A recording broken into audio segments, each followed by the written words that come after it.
Лозарите не се задоволни ниту оваа сезона со понудената откупна цена од страна на Министерството за земјоделие, кое соопшти дека за вранецот ќе се плаќа 21,8 и 20 денари за килограм за смедеревката. Реалната цена е најмалку од 25 смедеревката, 30 вранецот.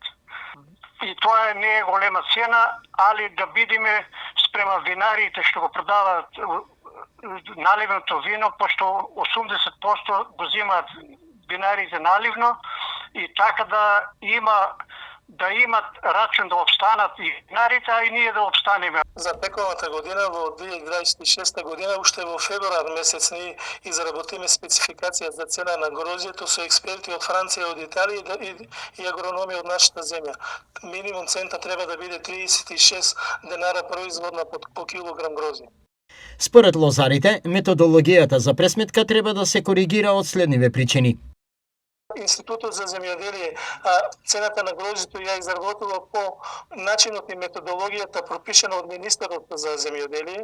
Меѓутоа да бидеме најасно, цената на грозјето ниту ја изработува Институтот за земјоделие, ниту ја изработува Министерството за земјоделие. Цената на грозјето доаѓа од моќта, односно од винариите. Затоа што методологијата е Институтот да донесе цената, како сега оваа година 17 денара, 12 производна цена на вранецот, 16 на смедеревката.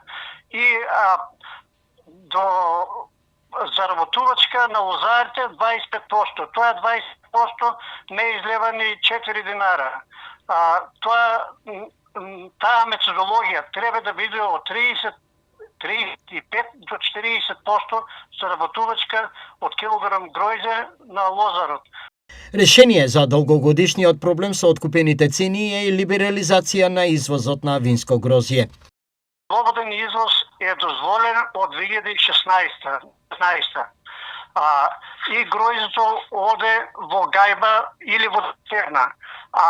Тоа гројзе во гајба и во цистерна толку од цела Македонија се извозува во Србија, во Хрватска, во Црна Гора, околу 2,5 милиона, затоа што бербата трае 10 дена. В случај да не може владата да се договорат со визбите, да го најдат решение да се откупе грозјето, тогаш треба да се најде начин да се отворат границите, да се изнесе тоа грозје. Во случај да не можат и границите да се отворат, тогаш да се направи интервентен откуп, да тоа грозје негде се складира во државата, значи да се најде начин да се откупи тоа грозје.